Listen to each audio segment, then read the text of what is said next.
जो बहराइच के एक गांव में रहते हैं, मैं उनसे मिली थी।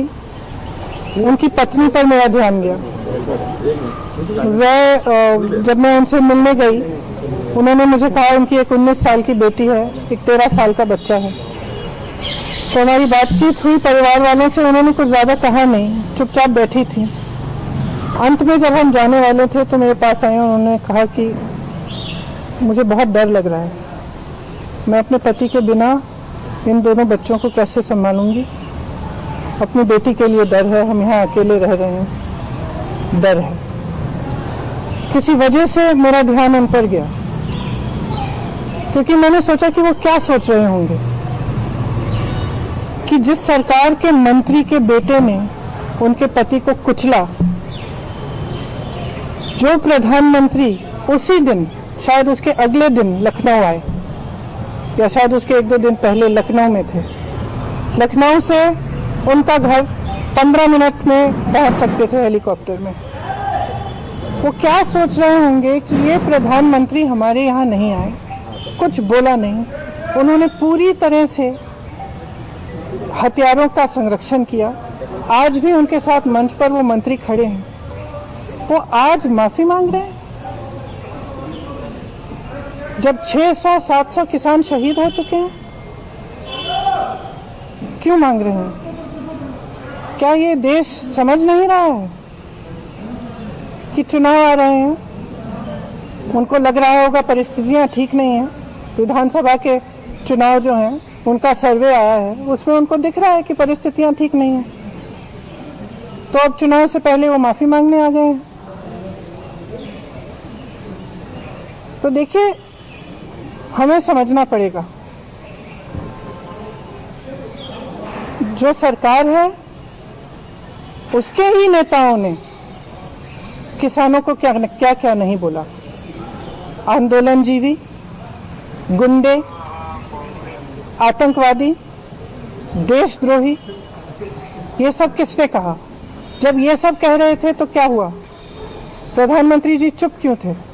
बल्कि उन्होंने आंदोलनजीवी शब्द बोला।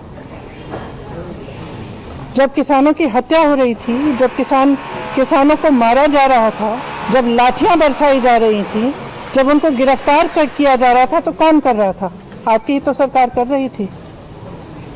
आज आप आकर कह रहे हैं कि ये कानून आप रिपील करेंगे, तो हम कैसे भरोसा करें? हम आपकी नीयत पे कैसे भरोसा करें? सब स्पष्ट है, सामने है देश के। मुझे खुशी इस बात की है कि ये सरकार समझ गई है कि इस देश में किसान से बड़ा कोई नहीं है। इस देश में अगर एक सरकार किसान को कुचलने की कोशिश करती है और किसान खड़ा हो जाता है, तो उस सरकार को अंत में झुकना ही पड़ेगा। ये सरकार समझ गई है। इस बात पर मुझे खुशी है। और मैं कहना चाहती हूँ कि जो किसान शहीद हुए इस पूरे आंदोलन में, कई किसानों के परिवारों से मैं पिछले पूरे साल में मिल रही हूँ, मैं मिली हूँ, मैं उनका दुख समझती हूँ। और हम सबको सबसे पहले उन्हें श्रद्धांजलि देनी चाहिए। अगर सरकार सचमुच सीरियस है तो उनके लिए जो कार्रवाई होनी चाहिए, ख़ासतौर से जो लखीमपुर खीरी में हुआ, उस पर जो कार्रवाई सही ढंग से होनी चाहिए वो करनी चाहिए। मंत्री का बर्खास्त करना चाहिए। और इस पूरे देश में जो किसानों की आवाज़ उठी है, हम सबको उनके साथ हमेशा के लिए खड़ा रहना चाहिए। किसान की बहुत समस्याएं हैं, आज हर तरफ से मजबूर है, हर तरफ से वो कर्ज में डूबा हुआ है। मैं ललितपुर गई, ललितपुर में भी आपने देखा कि खाद की लाइन में खड़े खड़े उनकी मृत्यु हो गई। कुछ किसानों ने आत्महत्या की। तो किसानों की जो समस्या है, जिसके लिए किसान आंदोलन कर रहे हैं, उसको ठीक तरह से समझना, उनकी समस्याओं को ठीक तरह से सुलझाने का कर्तव्य हम सबका है। मैं ये भी कहना चाहती हूँ कि मुझे खुशी है कि जितने भी विपक्ष के दल हैं, सब ने पूरी तरह से समर्थन किया इस आंदोलन का। और किसान डटे रहे।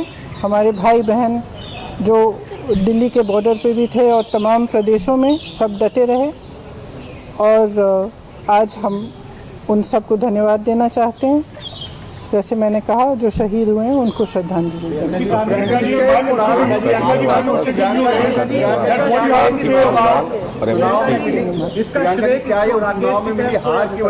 एक मिनट में एक करके पूछूं। प्रियंका जी, क्या चुनाव में मिली जो हार है उसको देखते हुए ये फैसला लिया गया है कि आने वाले भविष्य में ऐसी हार? ये तो स्पष्ट है, ये बहुत स्पष्ट है। देखिए, जनता में बहुत विवेक है, जनता सब कुछ समझ रही है। Priyanka ji, several farmers have lost their land. और इतना समय क्यों इंतजार किया? इतना समय क्यों इंतजार किया? आप आज तक तो आप कुछ नहीं बोले, एक बार आप बॉर्डर पे नहीं गए, एक बार